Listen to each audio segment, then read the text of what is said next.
Howdy folks, Darryl here from Fast Track Piano. I'm just going to be practicing. I'm doing this live thinking that somebody might like to ask me a question. But in the meantime, I'm just going to be practicing the piano. So if you've got any questions, I think you need to have a Google account so you can actually write on the YouTube. And or you can send me an email. Go to the website and send me an email and I'll check to see if anybody's got any questions. Meanwhile, I'm just practicing. Okay. This is a piece called Ornithology.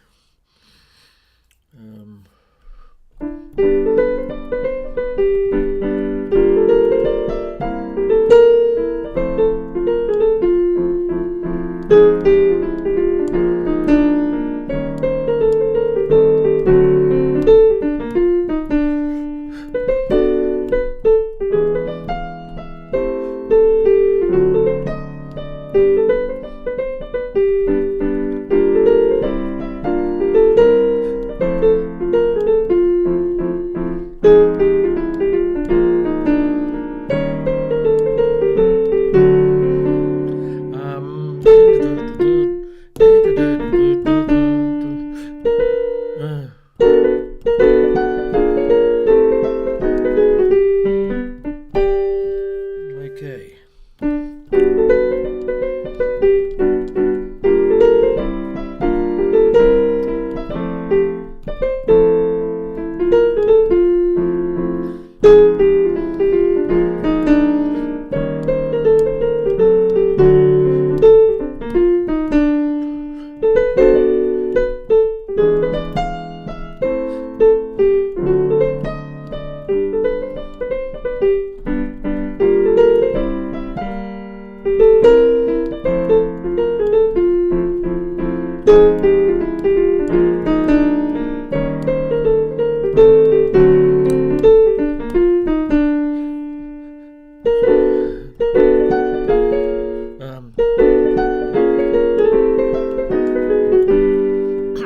It's a tricky bit.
Tricky stuff.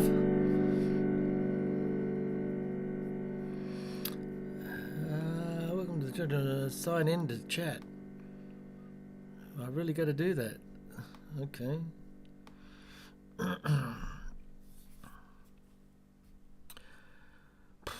Use your passkey to confirm that's really, yeah.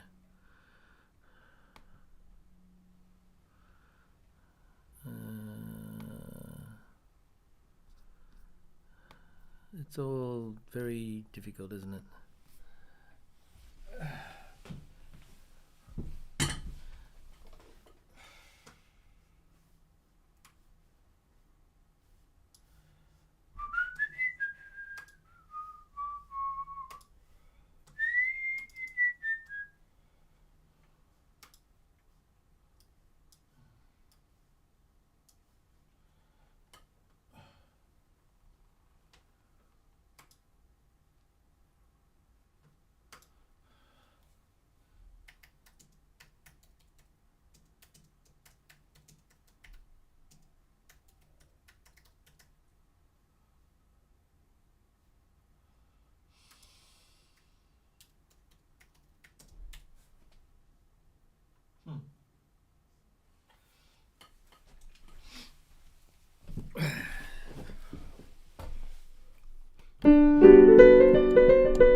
What's all this mean?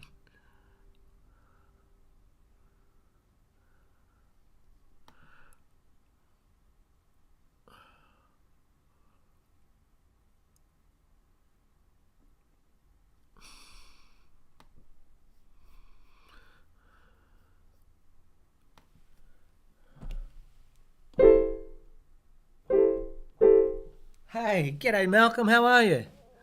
I've got to look over there. I can't get it going on this little laptop. I'm just practicing, mate. If you've got a question, just write it down and I'll give it a go. This is a piece by Charlie Parker called Ornithology. I've been practicing it for weeks. It's been quite a trial, and our saxophone player in the band plays it very fast, and I'm trying to catch up to him. So.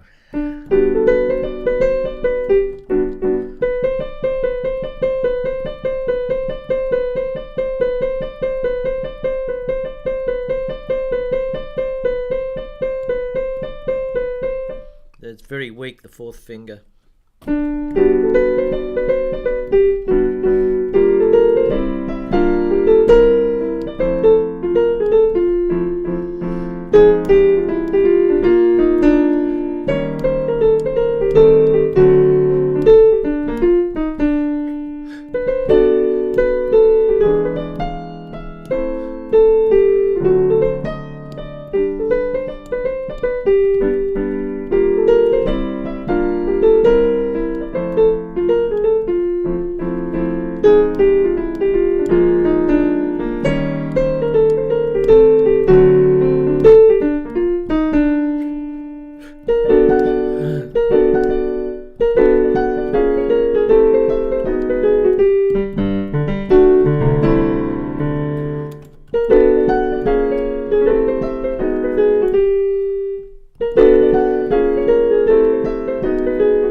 What's the next bit?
Right.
I'll have to see if anybody else has said hello. Oh dear, so how do you know what notes in the left hand to use to match the right?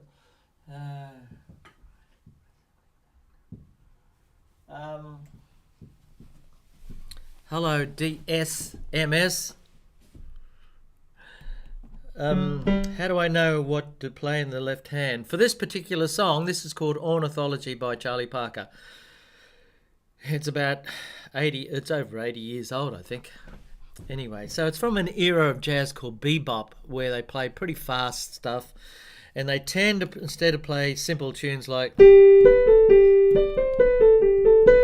like to do little slippery things like, you know, a lot of people don't like it, but a lot of people do.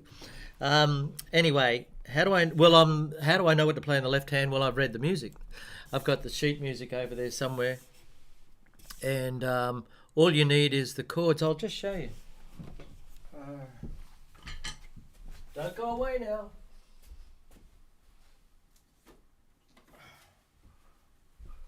Here's my book. It's got 68 tunes in it, and well, what do you know? It opens up straight at Ornithology. Now this is what you call a lead sheet, and you've got the melody, which is the right hand. See, ba-da-da-da-da-da-da-da-da-dum. And there's nothing in the left hand. There's nothing written. So you've got to read these things here, these chords. That first one is G maj 7, then it's G minus 7 to C7, G minus 7 to C7. So they're the chords. You've got to know your chords. So left hand is G maj 7 to start off with. Here's a G. Here's G maj 7. Here's G7. Here's G maj 7. Its real name is G major 7. And that's right at the start. The next chord is G minor 7, which means G minor chord with an F. Okay, I'm going to practice it again. I need...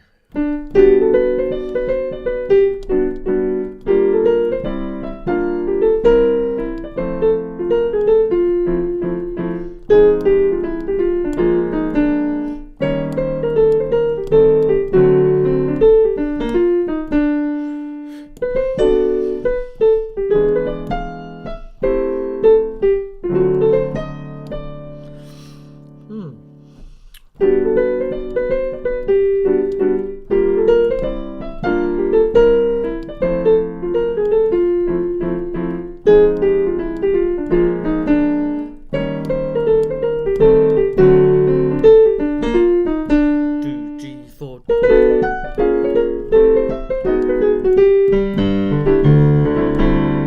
Now that's what you call the head. The head is the tune. But some versions of this song go on for, you can go on for as long as you like. So what happens from now at this point is you don't play the tune again until the very end.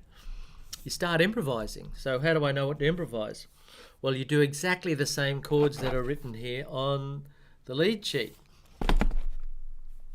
If you'd like me to send you that lead sheet, just go to the website and send an email and a little donation. You can use the PayPal button on the front page of the website, and I'll be happy to send it to you.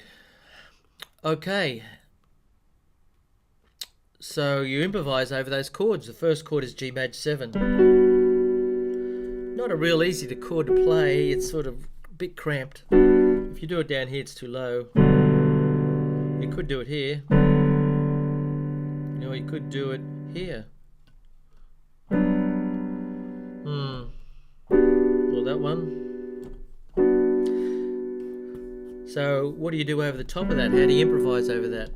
The easiest way to improvise over it is to just play the notes out of the chord. There they are. But it's not what you do, it's the way you do it. So they're the notes out of that chord. G, B, D and F sharp. I'm just playing these notes up high. And I'm just jumping on them whenever I feel like it. If you wanted to take it further, you play the notes in between, like called passing notes. So instead of just going from G to B, you play an A in between. Right? So that's a passing note. And you can do the same thing for B and D. You can play the C as a passing note, so B, C, D. Now it's starting to tell a bit more of a story, isn't it? Right? Instead of just playing the notes out of the chord. Now what's making that interesting is the rhythm. Doom, ding, ding, ding, ding. I'm jumping around a bit. Yeah. Now, really, you can play any note out of the G major scale. We're in the key of G. So while we're playing that chord, you can play any note out of the G major scale.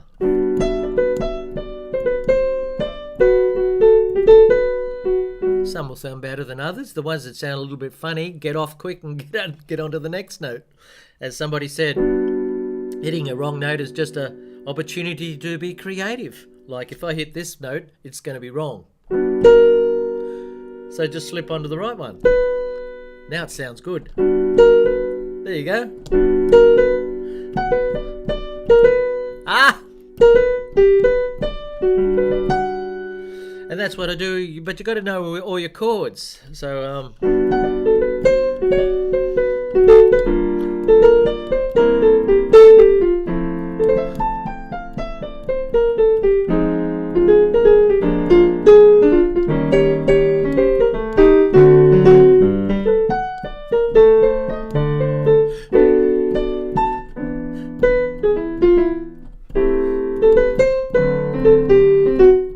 okay, I got to practice that tune.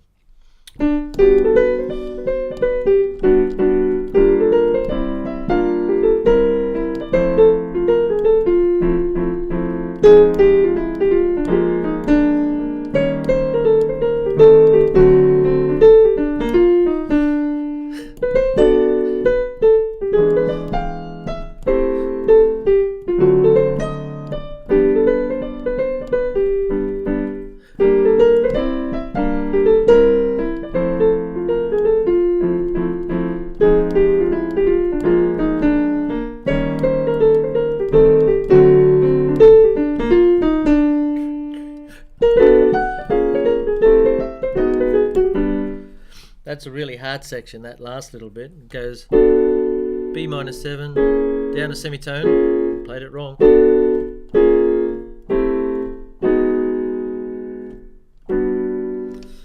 And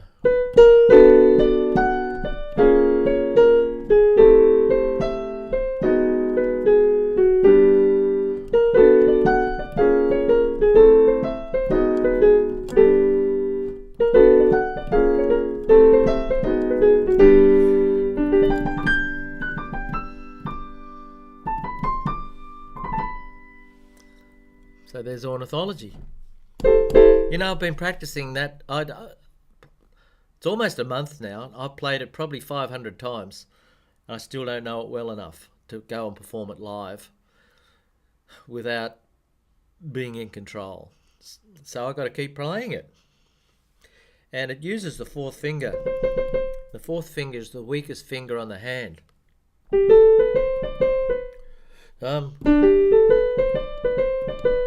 So it's using that a couple of times. And it's hard to... And it's got a fast rhythm. Dunka, dunka, dunka, dunka. And so you need to just practice that a couple of thousand times to strengthen up the fourth finger. I think it was Schubert, or it might have been Schumann, that tied up his fourth finger and to help him strengthen it and erect it. It made it worse. So you've got to be careful.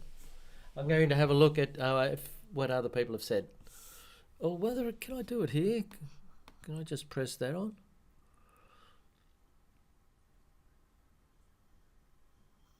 Yes, I can. Hello, Pauline. Am I self-taught?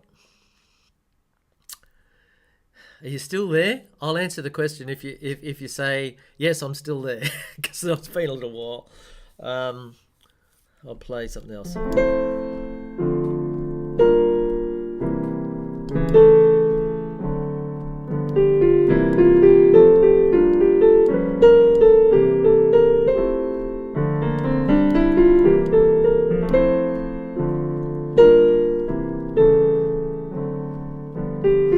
Are you still there, Pauline? Good. Howdy. How are you? Where are you? You in America somewhere or in Australia? It's almost 2 o'clock. Oh, I got a doctor's appointment. I mustn't forget. Am I self-taught? Yeah, it's almost 2 o'clock here in Sydney, Australia. It's got very windy and cloudy this afternoon. I played golf this morning. It was lovely. Am I self-taught? Yeah. Well, yes, no. My mum had a piano at home, and I used to sit down and just muck around and do things like this. And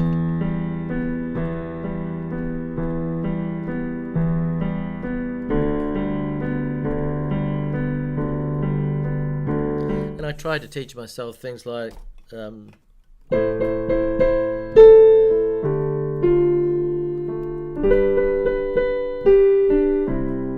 but I never ever got it right. I got close, but you know what? I still can't play Killing Me Softly perfectly. I don't spend enough time on it. I've got to practice it. It's a tricky little tune. Anyway, I got to year, when I turned about 16, my music teacher said, you're going to be a music teacher. I had nothing else in mind, but if I was going to become a music teacher, a high school music teacher, classroom music teacher, not a piano teacher, I had to pass exams, and I'd never done any exams, so I hadn't even learnt the piano. Canada, lovely. Right-hand side or left-hand side or in the middle? I used to have a pen pal in Edmonton. This is way back in the 60s. Yeah, anyway, so my piano teacher would give me a piano lesson once a week and give me these pieces to learn, and I found it extremely frustrating, but I had to do it, and I worked really hard and practiced a lot, and I had to get up to 6th grade standard on the piano to pass an audition to get into the conservatorium to become a music teacher, which I did. I practiced for 4 hours a day after the HSC, our final exams here in Australia. It was tough. So my dad was very happy to see me pass the exam, and that was it. I went to the conservatorium and I became a high school music teacher after 4 years. So I was taught, but my teachers wouldn't teach me how to play what I'm doing now. They wouldn't teach me how. I was interested in pop music, you know. When I find myself in times of trouble, Mother Mary comes to me. That sort of stuff. I was interested in that. Being able to sit down like Paul McCartney and play the piano and sing. No one really taught me that. I had to work it out for myself. So I'm self-taught. Now, I have written a couple of books showing you how to do that, how to play the chords. I call them big fat chords. So you can accompany yourself singing. You're not just playing chords in the left hand, you're playing big fat chords like that. Everything's on the website. Subscribe to the website. Go to the website and subscribe and check it out. There's lifetime's worth of work on my website. Here we go. We better do that again.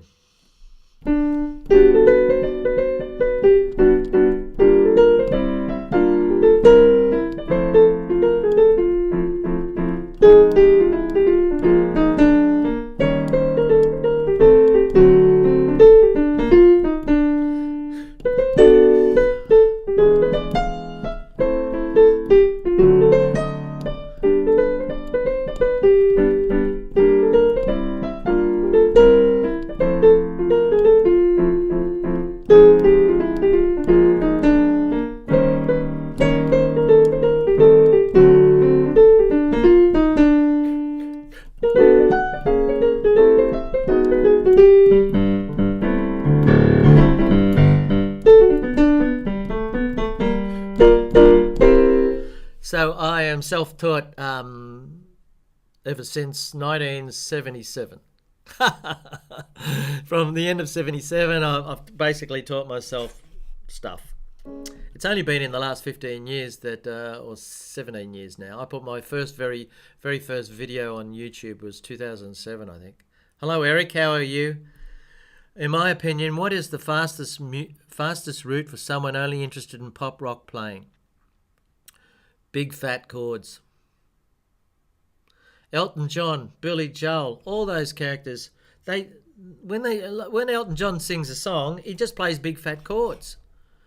There are tunes, you can buy all these songbooks, right? There was a girl in here today, and she had Queen. She had a book this thick of Queen songs. But all that is someone like me has sat down for a music publisher and listened to the Queen songs and turned it into an arrangement that sounds okay on the piano. Now, when they're doing that, they actually have to play the melody on the piano. Now, when Freddie Mercury sits at the piano, he won't necessarily play the tune. If he's playing Crazy Little Thing Called Love, but that's a guitar song anyway, he doesn't play da da da da da da da. He plays the chords. Da da da da da da da. He's playing big fat chords, and he's playing a little dance to go with that. Once again, go to Big Fat Chords on my website, and you'll see my 3 books there that help you out. There's a getting started one if you don't want to commit to the whole thing. So that's my suggestion. Also, there's a piano lesson by Paul McCartney on YouTube where he just teaches you these 6 chords: C, D minor, E minor, F, G, and A minor. If you learn those 6 chords, you can write songs forever. Where are you, Eric? Hey, listen, remind me to. I've got to go. I've got 10 minutes, and then I'll get in the car to go. I've got to go doctor's appointment. Fancy saying that on a YouTube live thing.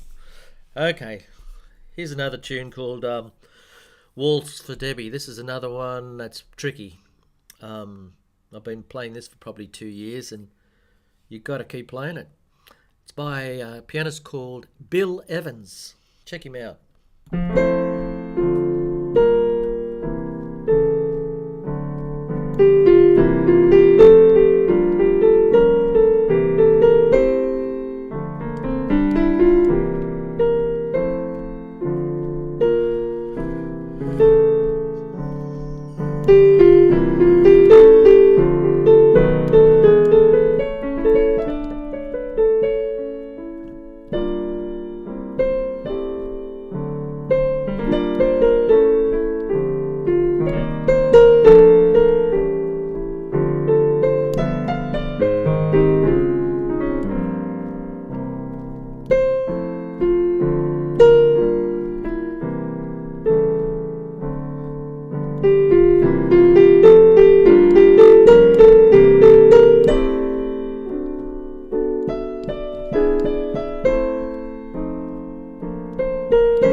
That's a little piece called Waltz for Debbie by Bill Evans. Check him out. He's a brilliant jazz pianist, and he's been dead for quite a while now. But that's a hard piece. It's got a lot of chords in it, and it's hard to just remember them all. In the end, it has to be muscle memory, and that only comes from playing it hundreds of times. So you got to love what you do, folks. It's pretty hard to practice unless you really love what you're doing. G'day, Susie Q. How are you? And hello, Lisa from Georgia.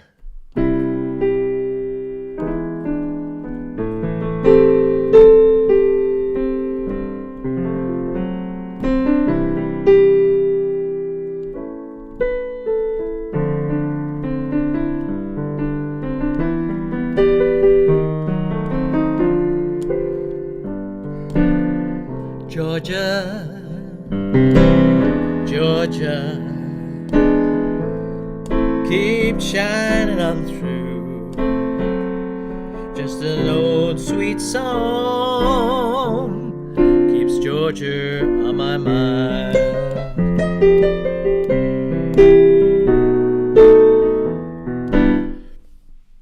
I'm going to play big fat chords. If you want to play pop music, if you want to play in a band, or you want to sing, or you want to accompany a singer, You got to learn to play big fat chords, folks. There's a website called Ultimate Guitar. It's got all the lyrics and all the chords there, but it doesn't really show you how to play the big fat chords. I can show you how to play the big fat chords. Go to the website and check out. That's all right, Lisa. I forgot.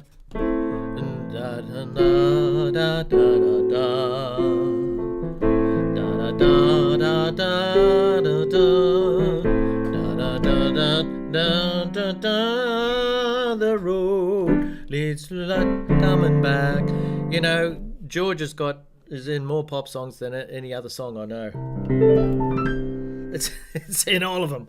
Sitting on the dock of the bay, big fat chords, never died another way.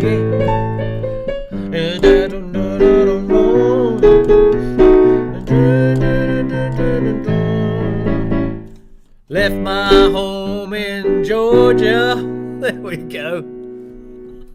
Another rainy night in Georgia. Randy Crawford, great singer. I'm going to practice. Do you enjoy what I'm doing here? Say hello, folks. Put a comment in there and I'll do it again sometime. Okay? I'm going to play Ornithology again.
Okay, I'm going to say goodbye. Yes, ornithology, like it's a study of birds. Charlie Parker, his nickname was Bird, apparently because he liked chicken. And there's a bit of a story about him driving home from a gig one night, and he ran over a chicken. This is way back in the 40s. And he got out of the car and picked it up and took it home and cooked it up for dinner. Whether that's true or not, I don't know. And that's where he got the name Bird. So obviously this name is the name Ornithology is a scientific thing about Charlie Parker and his love for chicken. Okay, go to the website, folks. Check out all the stuff I got on there, and maybe I'll see you again sometime. Bye-bye. How do I turn this off?